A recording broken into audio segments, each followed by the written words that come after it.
only got one shot at this. He's driving. He might be in a DeLorean. Vince. Oh, I can't type. Hello? Yeah. What up? We did it. Oh my We God. did it. How are you guys doing? And got the whole speech guys gang, minus Landon. So Awesome. Welcome to the show, Vince. Well, thanks for having me. Let's make this work. trivia Okay. question. What film did that come from? It all started in Urbana. I have no idea, but I guess it's something from the 80s. That would be correct. Well, 70s, early 70s. 2001, A Space Odyssey. Maybe you've heard of it. Oh, yes, I have. Yeah, that's where it came from. So, anything else you want to share before we jump into this? Like just highlights from your day, maybe a little highlight from your day, or actually, how about this? Maybe one of your favorite like sci-fi speeches that stick with you. One of my favorite sci-fi speeches that sticks with me. I mean, I don't know if you could call this a speech, but when Han Solo says, "I know," instead of "I love you too," it was only 2 words, but it said everything that it needed to say. So I'm going to go with that. Okay. Han Solo's very cold reciprocation of love. That's your favorite. Well, you knew what he meant. Favorite sci-fi speech. Great. Okay. You go ahead and take over here. You know who's on the show, you know what episode it is, and go ahead and put your own little spin on things. Here we go. Hello, everyone, and welcome to the Speech Guys podcast. We've got a great show lined up for you. This is episode 26. It all started in Urbana, where we're going to cover a wonderful speech from the movie 2021, A Space Odyssey. That's the right year. 2001. 2001, A Space Odyssey. We'll be living on Mars by 2021. These guys have a great episode lined up. Please welcome Russ, Mike, and Matt. And here we go. And not quite cue the music. Hey, who are we talking to right now? This is Vince Kenny. I'm coming to you live from Des Moines, Interstate 35, looking at a beautiful sunset right now. That's right. What type of car are you in? Oh, I am in the industrial Honda Civic. Classic. You get lots of bang for your buck in this bad boy, but not as much as you used to. For the first time ever, it cost me more than $50 to fill up my gas tank. That's not political. That's just like, I'm amazed. Facts, man. Yeah, we're a bipartisan podcast. Sweet. In addition, extending my commentary from last episode, where almost all of my best friends are the youngest in their families. Also, an absurdly large number of my best friends drive Honda Civics. That's because you're friends with smart people, Mike. Exactly. That's the obvious interpretation. Hey, Vince, Honda thanks just very happens much. to be our sponsor. Let's cue the music. When you see the road from every direction, it will give you eyes, give you hope, it'll give you perspective. I've been back and forth, and yeah, I had my crashes. Now I've seen the road, it goes every direction. The last several episodes, sci-fi series, Armageddon, technology is kind of what saves us, right? Not entirely. There's a human spirit and there's other elements, but like technology is like this sort of saving force in the movie. Then you go to Jurassic Park, where our technology is kind of our catastrophic undoing, right? That's what tears us down.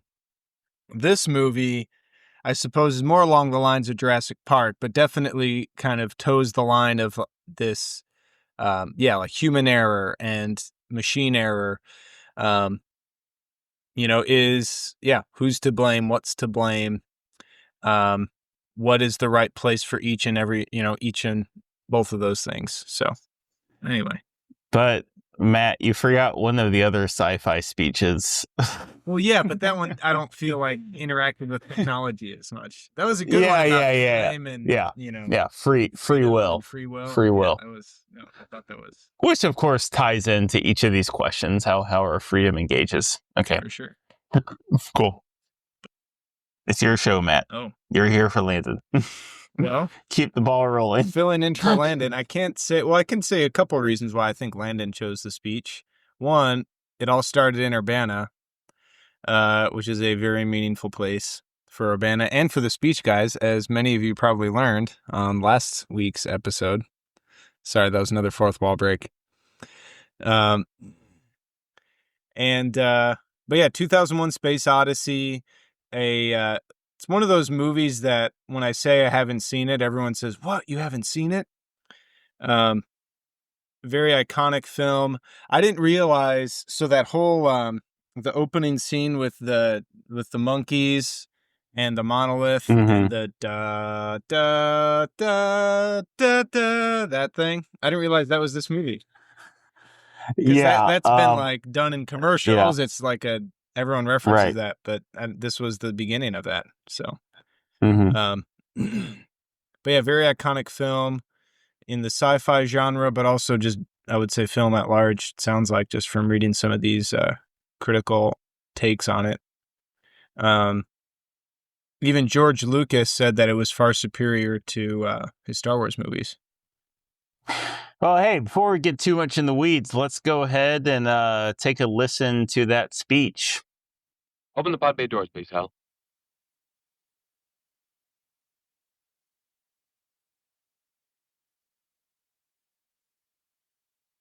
Open the pod bay doors, please, Hal.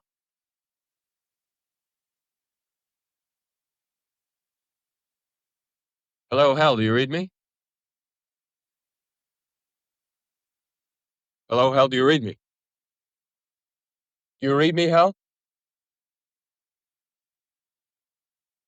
Do you read me, Hal? Hello, Hal, do you read me? Hello, Hal, do you read me? Do you read me, Hal? Affirmative, Dave. I read you. Open the pod bay doors, Hal. I'm sorry, Dave. I'm afraid I can't do that. What's the problem? I think you know what the problem is just as well as I do. What are you talking about, Hal? This mission is too important for me to allow you to jeopardize it. I don't know what you're talking about, Hal.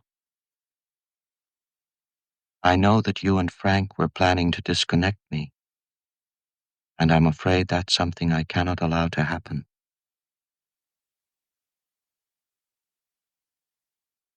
Where the hell did you get that idea, Hal? Dave, although you took very thorough precautions in the pod against my hearing you, I could see your lips move.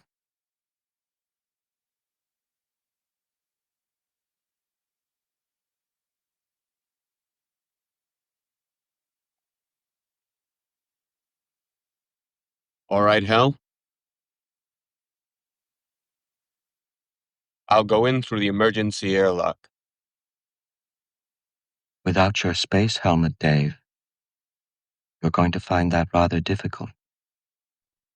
Hal, I won't argue with you anymore. Open the doors. Dave, this conversation can serve no purpose anymore.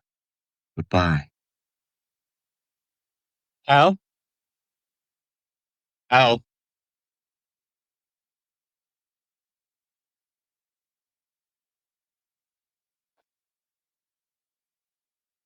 Hal!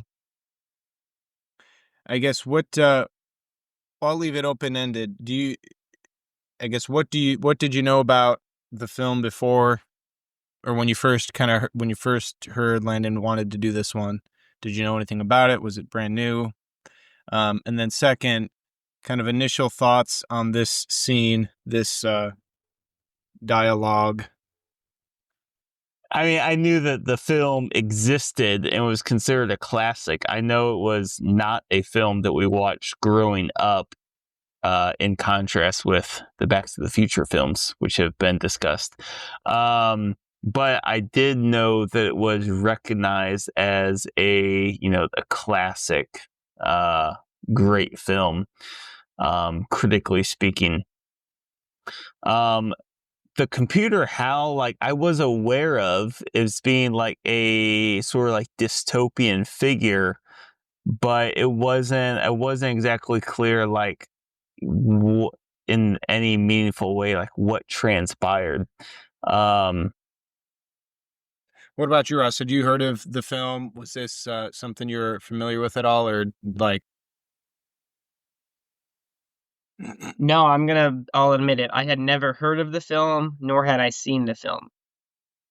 Well, yeah, of course I hadn't seen it if I hadn't heard of it. But yeah, I had no prior knowledge of the film. Because I was similar to Mike. I'd heard it was a classic.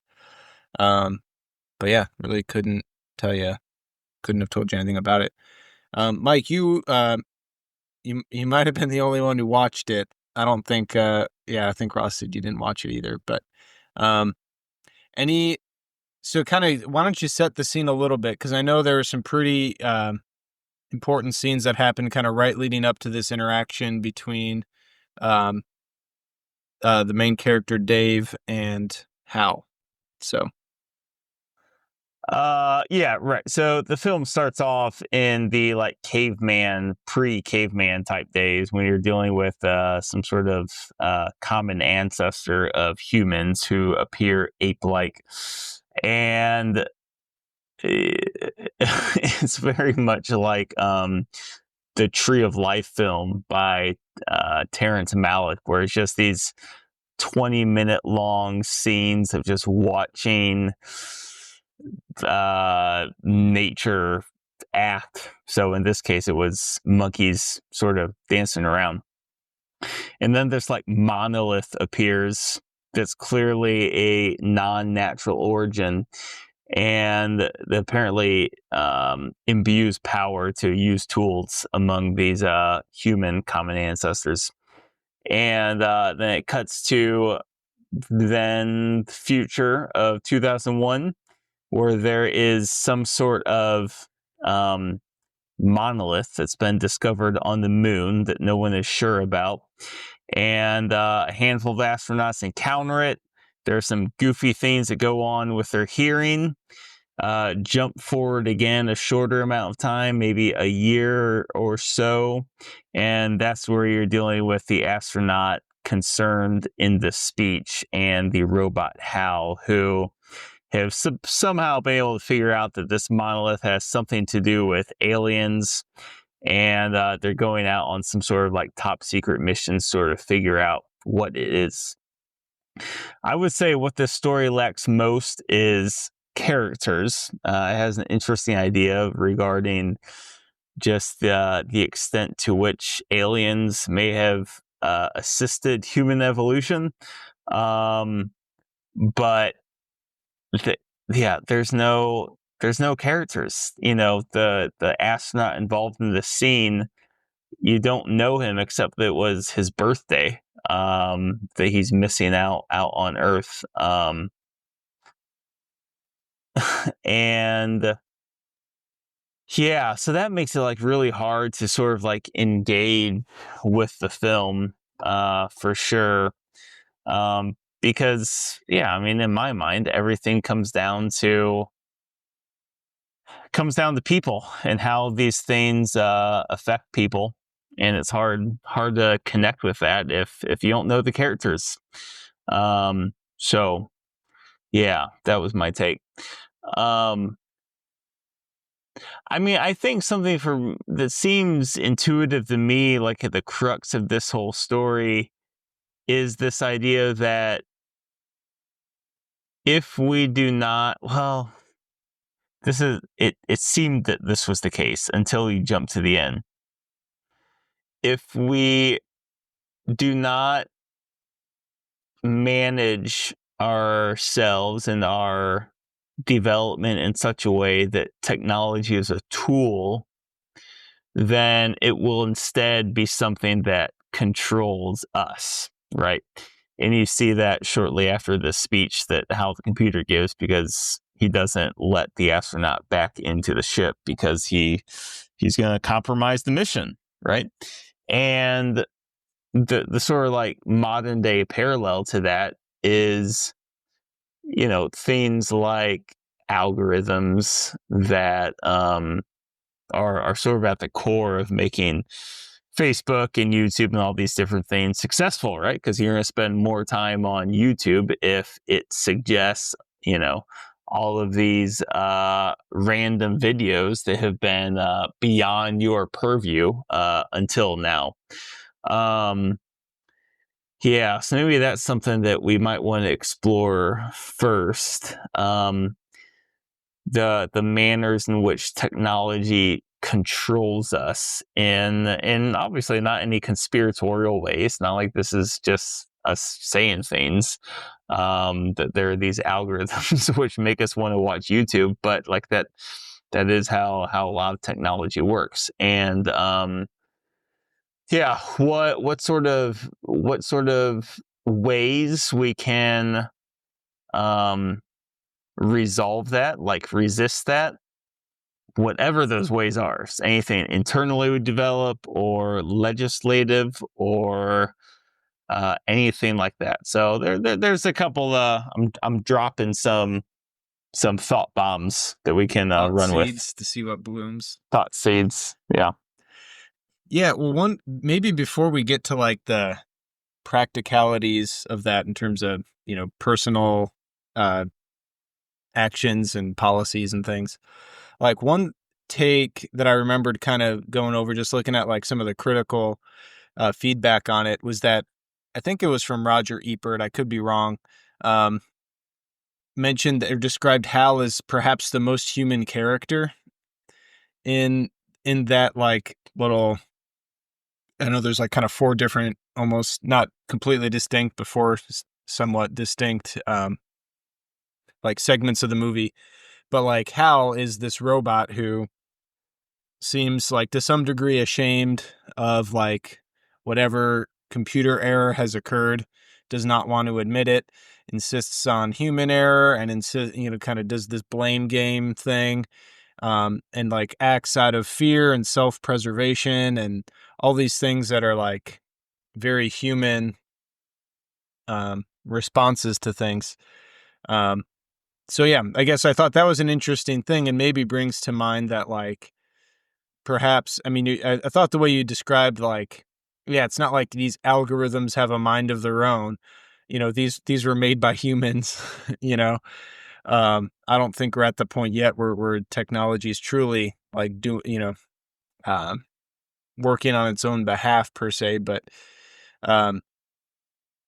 yeah, I mean, at the same time, like humans program things, and the humans who program them have human errors in and of, just in their own thoughts and feelings and desires and whatever. And, the Silicon Valley guy who's programming algorithms to keep you glued to your phone, is trying to make money, and that's not always a good motive, that's not always a good end, and doesn't lead to good things for everyone always. I especially think, I know one of the kind of auxiliary videos that Landon put in the outline was about like the deactivation of Hal. Did you guys watch that one? Wasn't that like, I just thought that was so eerie and so, I don't know, like I never would have thought like I would like feel sorry for like a maniacal computer being deactivated.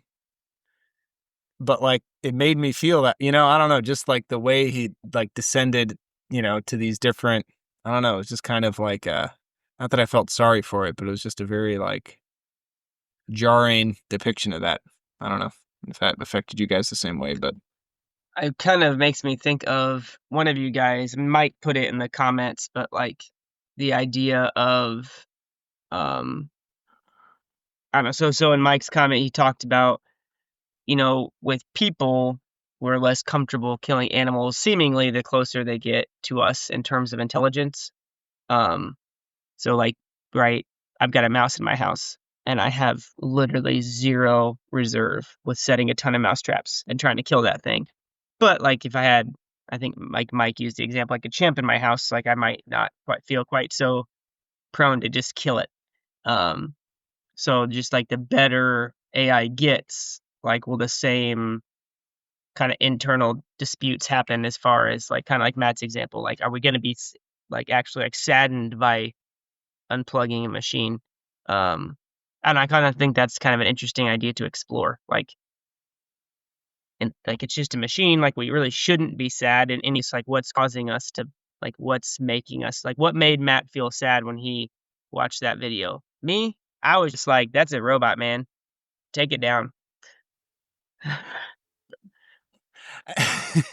I wouldn't say sad, but I don't know. I don't know. I thought it made I thought that it just did a good job of humanizing the inhuman, and like drawing that to attention, because I think that is a spot where we're reaching. I know a couple coworkers like have taken away their kids' phones as like a punishment, and just hearing them like describe their kids' like overall response, as if something like their very being was being taken away from them, So that's pretty interesting. What is there anything else you can add to that, like describing their kids' response? I mean, nothing like that, but just I suppose I can't remember specific things like their kids said or whatever, but I guess more or less just their parents kind of distress over like, gosh, if you think I was, taking their dog away from them or take it, just something like that. Yeah. So just like to refresh context for the consciousness of the robot problem, that was in reference to a podcast between Sam Harris and Lex Friedman, where it's getting at the idea of not just that, well, we're going to feel bad potentially disconnecting a robot because it seems to act like a human. It's the question of we're not exactly certain of the nature of consciousness, and how can we know that robot is not conscious and that it would not be murder to disconnect it, if you will. So that's where that comes from. Something I think is kind of related. It's maybe Matt's comment when you said humanize the inhuman. It kind of made me think like we speak about like humane treatment, and like human is in the word humane, right? So like it always hits me like when people talk about like treating animals like humanely, I guess, if that makes sense. So I think that I don't know. I had someone. I don't know. I was talking with a colleague once. We weren't talking about anything deep, but like that sort of came up. And honestly, I don't remember the context of the conversation or even the specifics. But like, it was kind of like, well, we're like, you're not treating that animal like humanely or something like that. Not me personally, but like the situation we were talking about. And I remember it hit me like, yeah, but like, I mean, the word itself implies that maybe that is not the proper treatment of the animal. I don't know if that makes sense. Well, okay, so that's interesting. Yeah, we use the word humanely, but we don't use the word humanly, right? Like that distinction like means something. And so here's how I might like go about defining it. It is to treat a creature with the proper quantity of the proper style of respect for its dignity. And so if we would say that dignity is a critical feature of any sort of animal life, like it all exists on some sort of like some spectrum, if you will, with humans sort of having the most pure form of dignity, then it is to treat an animal humanely is to treat them in a way that respects that, right? So it's like we're obviously not going to eat another human, but we do consider it okay to eat a cow. And it's not just simply to killing a cow is not there are right ways and there are wrong ways to kill a cow, right?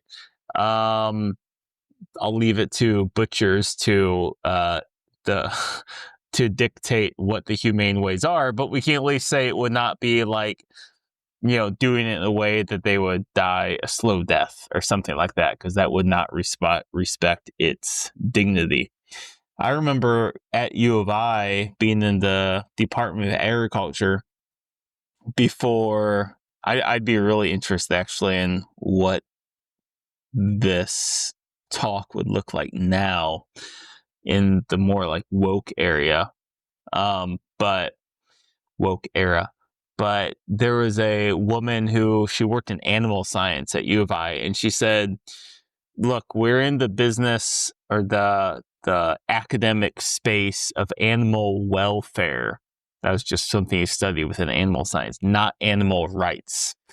Because animals don't have rights, at least at the time, with respect to University of Illinois research. It was about animal welfare, which I think is an interesting distinction, an important distinction. That makes good sense. I mean, I guess what comes to mind, like when you just thinking about it, is so I have a memory of deer hunting with my nephew, and now he's old enough that he hunts on his own. But at the time he wasn't. He would just go sit with one of us.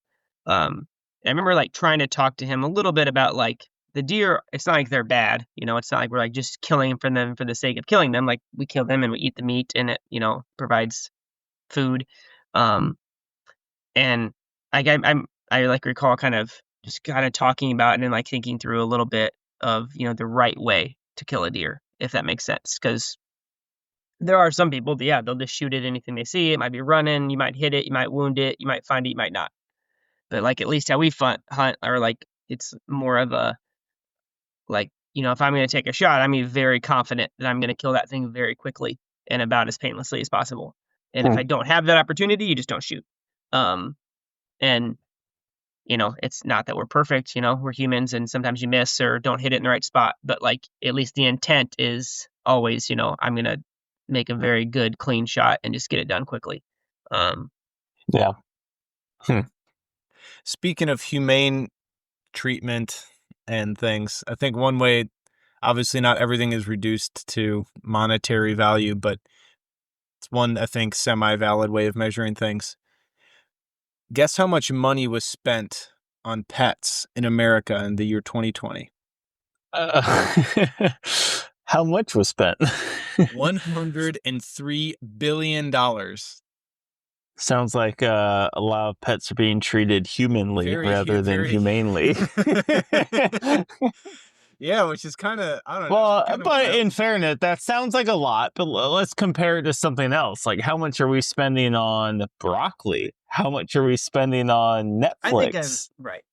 Sure. How much are we? I feel like broccoli and Netflix contribute. Well, I don't know. Pets do contribute to human flourishing in some ways. Okay. That's true. Here would be like an interesting comparison. We're spending $103 billion on pets.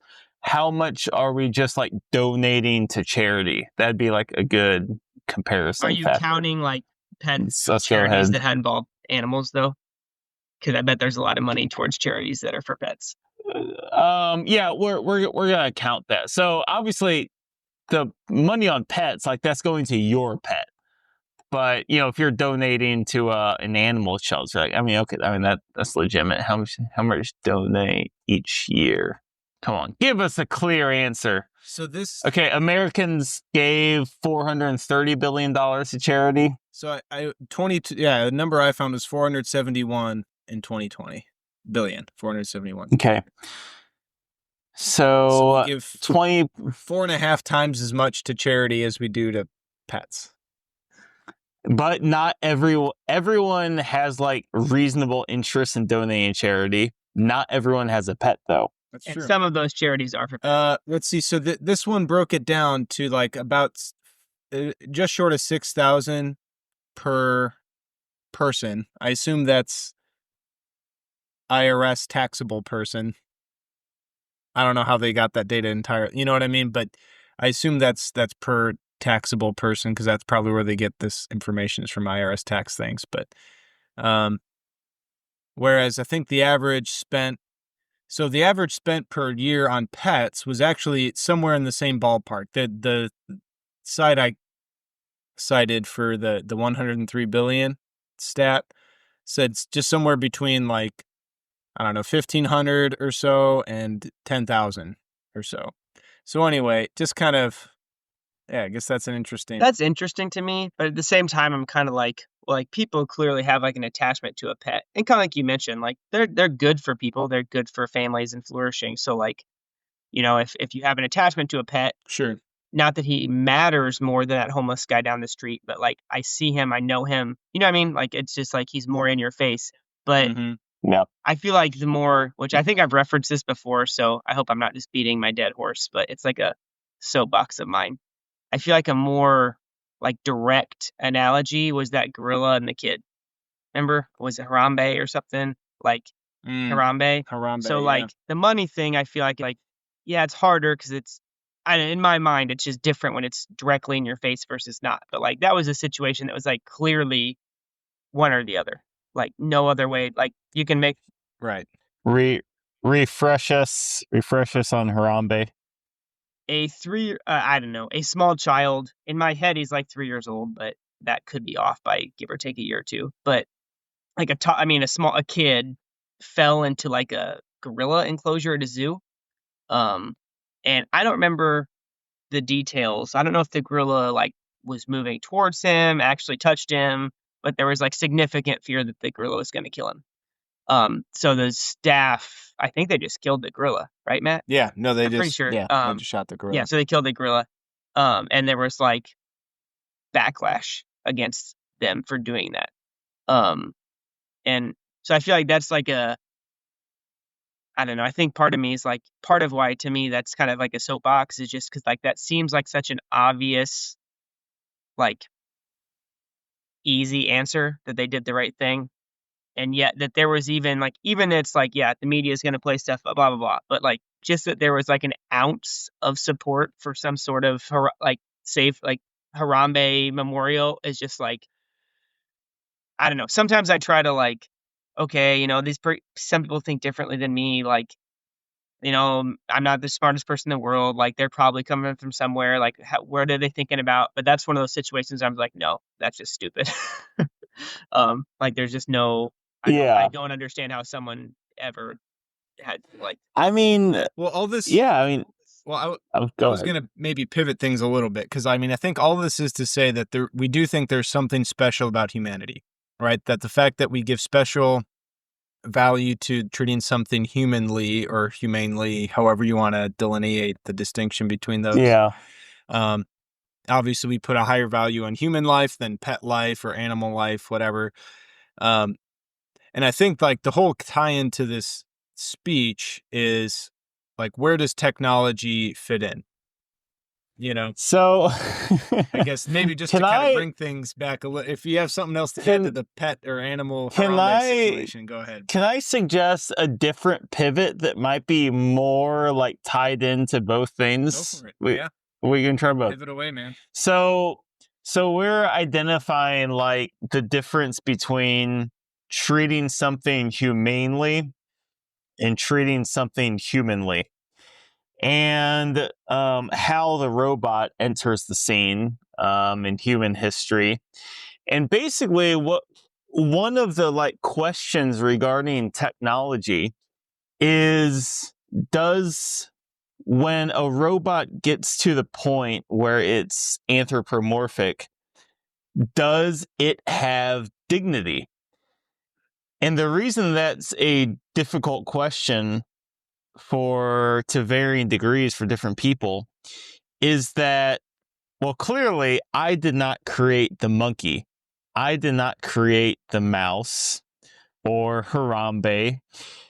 And there is something that's just like intuitive, that dignity of the appropriate amount and type for each kind of creature on Earth, that there is something that's just given by the universe or given by God, however you conceive of the creator. That just comes natural to people, versus a robot that's a difficult thing to work through because obviously God did not create the robot, people did.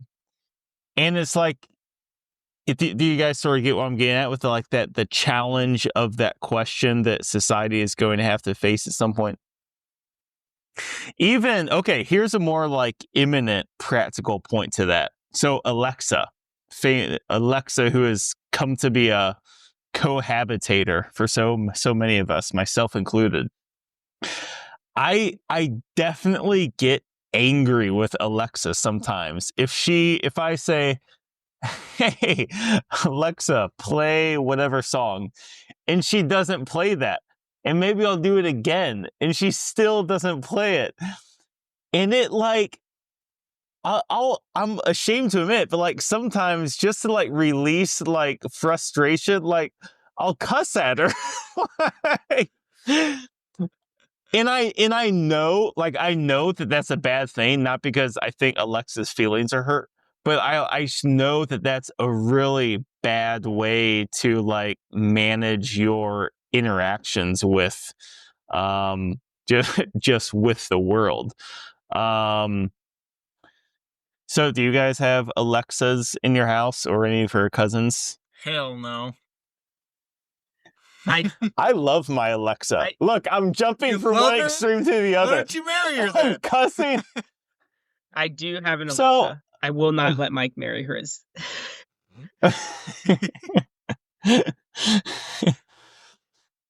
But okay, and so there's the film Her. You guys seen I was Her? thinking about that earlier. Yeah, which we look at it in some ways like, oh, that's ridiculous. How can you fall in love with Alexa? But not Alexa, but whatever the device is in that film. But it's like, okay, I've clearly admitted to feeling significant anger towards this device, even though I know it is not conscious and has no feelings.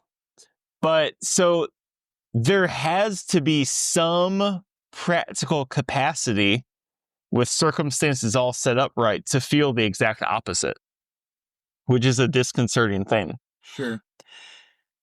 I could see that, but at the same time, people also, I don't know, people have been frustrated with things for years. You know what I mean? Like, oh, this stupid, Yeah. vending machine doesn't work, and you kick it, and like, I don't know. Right, I sure. don't know if that in and of itself is a thing. I would say that, I mean, just the degree to which we do feel like positive attachments to things. I mean, kind of like what I mentioned earlier with like a couple of coworkers mentioning their kids like outsized reactions to having their devices taken away.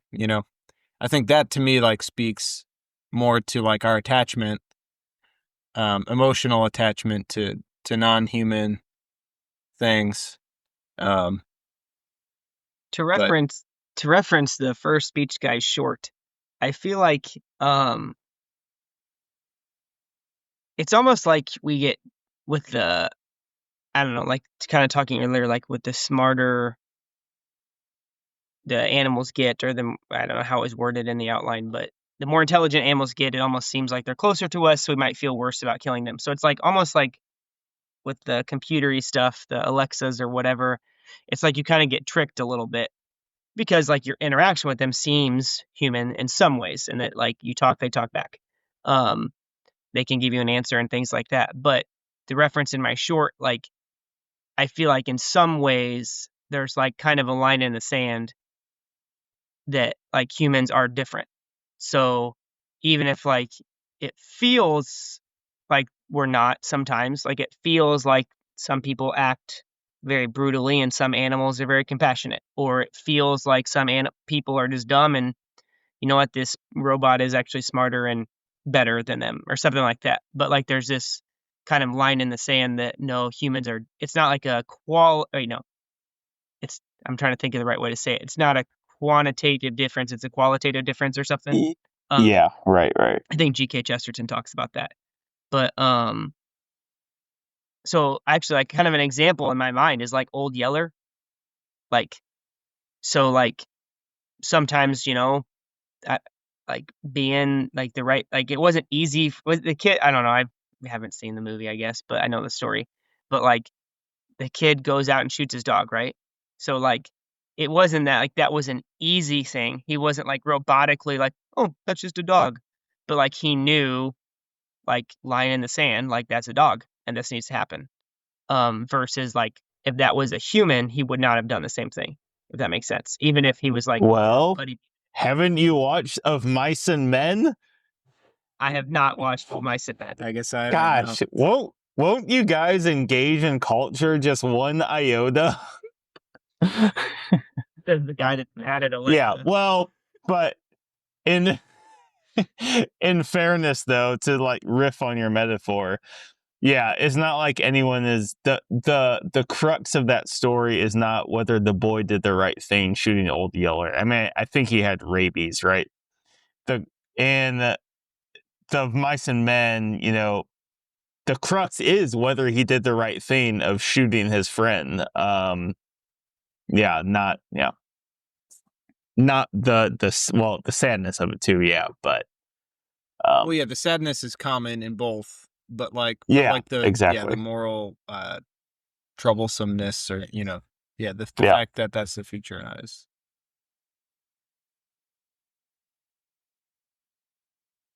We've really Yeah, let's lingered far I beyond think we the should bring constraints it of back to how AI here. and how Sort of. like a 5 to 10 minute thing and then get it done. I don't think we We're- can end. We're yeah. tailing down too much for a good ending. We need to get something substantive. Yep. I agree. This, yeah. Hal This probably is- had COVID. That's why This they ain't put it gonna be 100 listen episode. Oh, definitely had.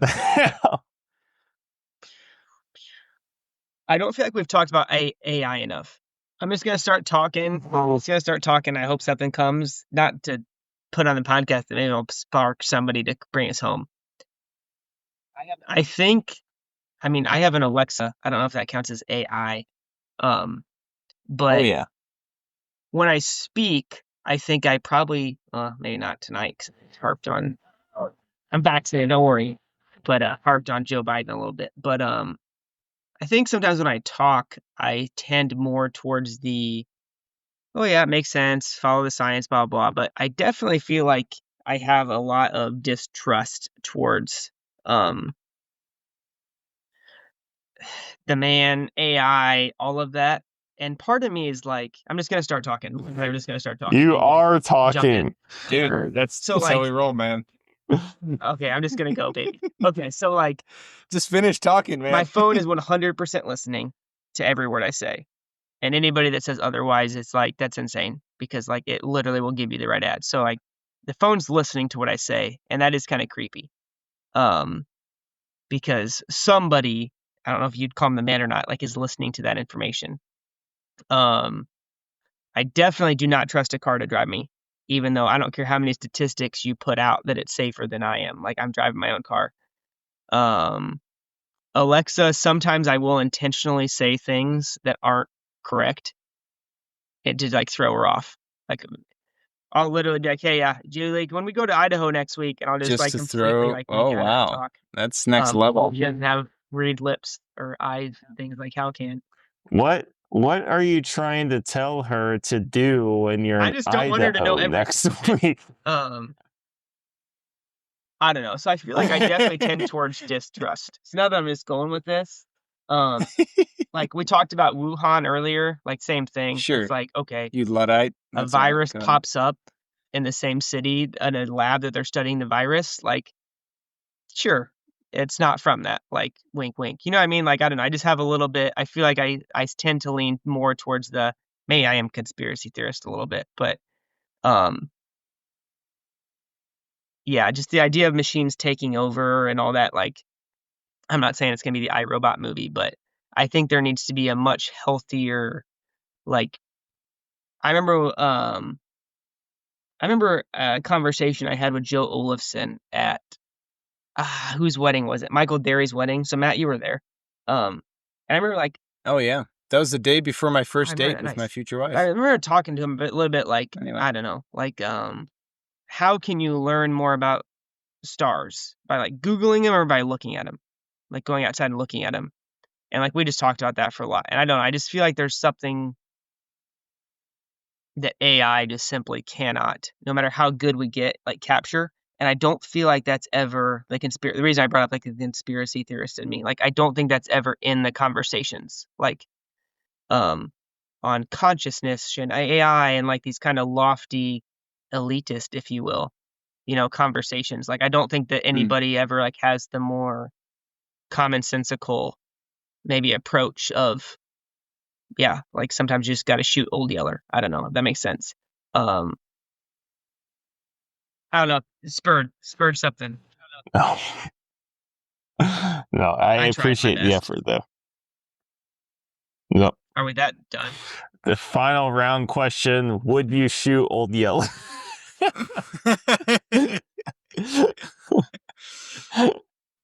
I guess I don't know. To get back on my yeah. soapbox, No, I don't think that's as dumb as a question as you made it sound. Like I think a lot of people would say no. And to like back to my point, like there's like the commonsensical some would say conspiracy theorist, I would say commonsensical would say like that's just not even a question. Like yes, you shoot the dog.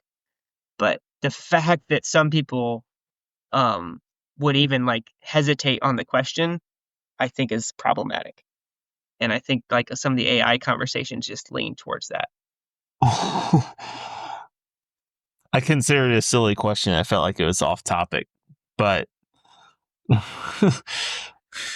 yeah, I don't feel like it's on point enough to finish with. Would you disconnect Hal? Now that actually, okay, that might be a better finishing question. Even though I think we would, didn't Hal just like kill 3 people or something right before that scene? yeah, essentially. So I think that seems like I don't know. I guess maybe that's my answer. I would totally disconnect Hal if he just killed 3 of my friends. I mean, we all would, but it'd be more about exploring the people who would not kill him. So we'd have to answer 4 people. Let's call someone. Hey, would you disconnect him? I mean, maybe I guess maybe a way to kind of frame at least the AI stuff, because we've talked around AI. I think we've talked about humanity, about elitism, about kind of what makes us human and what kind of goes into our decision making, kind of around all that. Where would you compartmentalize AI? What is a noble use and what is a terrifying use, or what is a dehumanizing use of AI? I like Matt's question. Mike, I'm not going to pause. I don't think you'd flip the switch so easily. I think you would hesitate. Based on what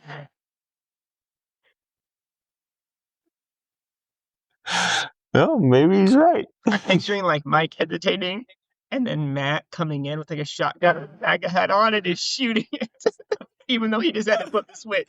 Hey, easy. Yeah, maybe you're right. I don't know. See, this is what happened. You guys don't watch the movie, and the real host of the episode's not even here. And he didn't even frame the outline in a speech guy's way. I'm going to just answer Matt's question. We are not a movie podcast. To answer Matt's question. Matt, Okay, I think a noble use of artificial intelligence would be like, I don't know, a self-driving car or sending robots to like dangerous places that can like figure things out for us Instead of humans, I assume. right. Sure.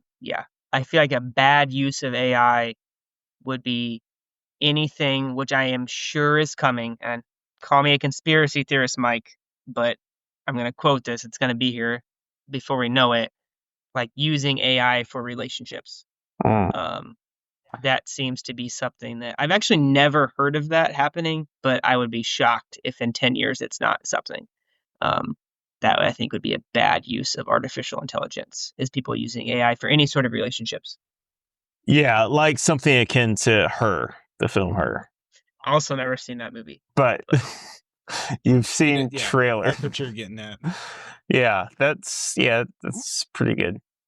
Well, I think along the same lines, it's like if I could only keep a few things from technology in the year 1800, it'd be medicine, right? I would love to keep all of our modern medicines that we have now. And the ability to like speak verbally to anyone, so basically like having a cell phone or satellite phone, wherever you went. Like if you had those two things, like, oh man, yeah. I mean, it's along the same lines. It's like, man, it's hard to imagine. So any noble use of artificial technology would obviously, in my mind, just have to go towards medicine, just keeping people healthier. Bad. I mean, yeah, Ross's good answer. There's, the bad artificial intelligence is using it for like a relationship. Yeah. But hey, Ross, why don't you announce the next speech now so that it's easier to edit? I don't have the name of the speech, but I have the name of the person giving said speech. So we're going to start the speeches by Mom's Quad, and I'm going to be giving a speech by Carrie Gress. So we'll be going over a speech by Carrie Gress. She is the reason I picked her, so I was kind of trying to stifle through speeches by moms, and you guys are going to run into the same problem when you Google that. All that comes up is Mother of the Bride speeches. All of it. There's a topic right there, but anyway, so I thought about it. I started whittling out some names. I have some other names that I thought would be good. I talked to Julie, and anyways, Julie has really appreciated Carrie Gress and some of her stuff she's done. She's written, I think, some books and blogs, and I don't know. She's the editor of Theology of Home. She talks about motherhood a lot and how to be a mom. And my wife, Julie, has really appreciated some of her work. So I thought that for the first speech and speeches by moms, the literal topic could be kind of motherhood. And then I thought that might help kind of set the stage for the rest of the quad. Julie gonna guest host? I'll try to get her on. I'll do my best. I saw that she made a guest appearance in the background. Yeah.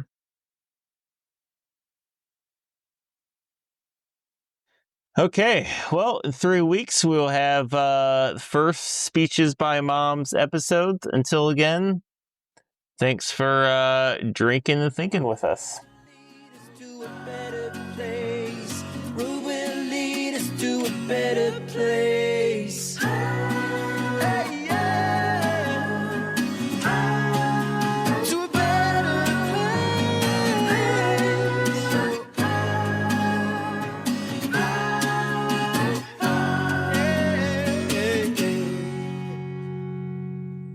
Hey, let's hear that poem. All right, here we go. Poem titled Sculpture. Countless hours of training, grinding. For what? For my humanity? For my dignity? For love? No. Chipping away at marble and building a monument to vanity with the scraps chipped away. Here's hoping the sculpture outweighs the pride. All right. Thanks for doing that, Mike. I appreciate that. Sure. You're welcome. Yeah.